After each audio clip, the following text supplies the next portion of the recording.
It was supposed to be Meghan Markle's triumphant return to public relevance, a sleek, minimalist lifestyle brand with an ambiguously poetic name, American Riviera Orchard.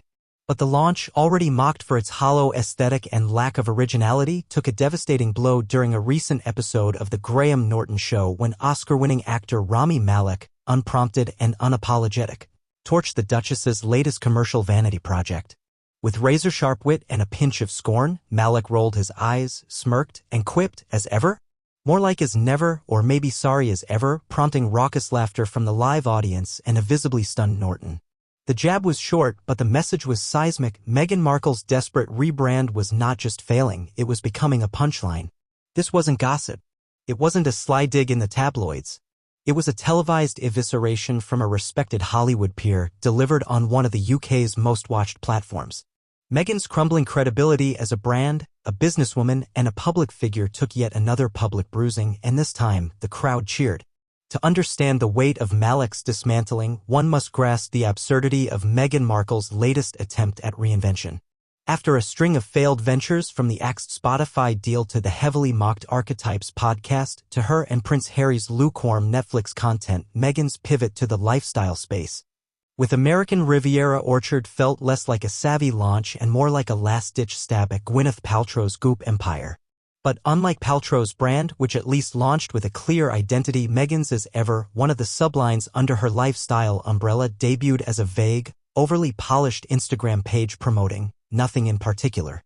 The initial teaser, a soft-focus, golden-hued video of Meghan arranging flowers in a kitchen, baking jam, and smiling into the distance, was widely panned for its artificiality. Critics noted the irony. The Duchess, who fled royal life for privacy, now re-emerged as an influencer-turned-homemaker, marketing a fantasy as curated and unrealistic as a Hallmark movie. There was no product, no vision, no purpose, just mood lighting and Instagram-friendly aesthetics. It was this hollowness that Rami Malek skewered on The Graham Norton Show. "I thought it was an ad for hand soap," Malek said with a smirk. "Turns out it's not really for anything at all." The audience erupted. Norton tried to pivot, but Malek wasn't done. It's hard to call something a brand when no one knows what you're selling besides an image of yourself. And that's the problem, isn't it? Meghan Markle's brand, much like her public persona, is built almost entirely on projection, not substance. From the moment she stepped onto the world stage, Meghan positioned herself as a symbol of modernity, compassion, and disruption. But nearly every endeavor she has touched post-royalty has withered under scrutiny. Why? Because at their core, these projects lack depth, coherence, and authenticity. Take Archetypes, the Spotify-exclusive podcast she was paid an estimated $18 million to produce. Billed as a feminist exploration of societal labels, it ended up being a shallow, narcissistic monologue series with Meghan at the center of every conversation. Spotify executives reportedly described the series as overproduced and underwhelming. Bill Simmons, Spotify's head of podcast innovation, publicly slammed the couple as grifters and admitted he regretted dealing with them. The show lasted one season. It won a Gracie Award, curiously accepted by Meghan in absentia, and was never renewed. Then there's the Netflix content deal, rumored to be worth over $100 million. Aside from their heavily dramatized documentary series, Harry and Meghan, which leaned more on personal grievances than innovation or creativity, the couple's production company Archwell has produced virtually nothing of cultural significance. Their animated series, Pearl, was scrapped before production began. Other planned content has vanished into the void. With these failures stacking up, it's no wonder Meghan is attempting to reposition herself in the soft, uncontroversial world of lifestyle branding. But even here, she's falling flat. Let's take a hard look at what, as ever, is supposed to represent.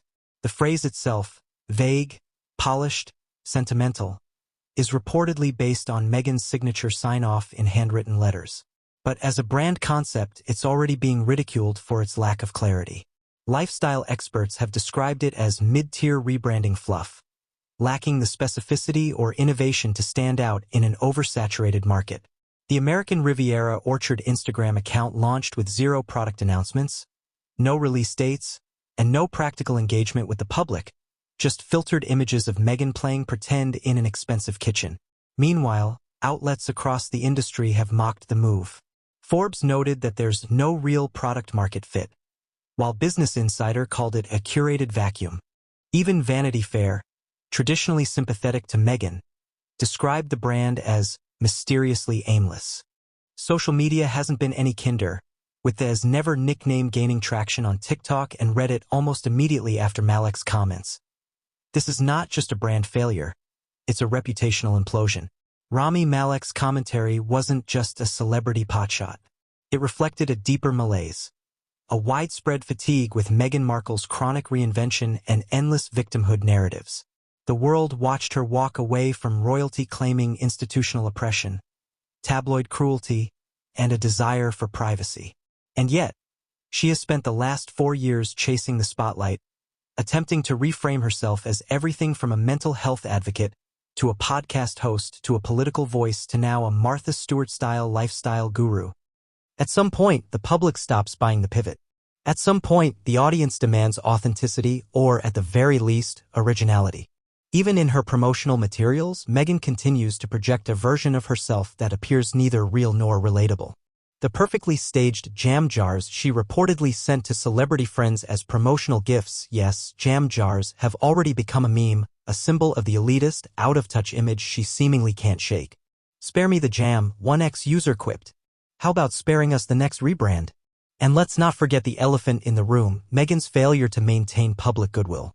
Her approval ratings in the US and UK are at historic lows.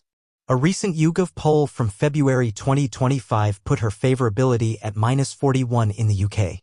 Even in the US, once a safe haven of support, her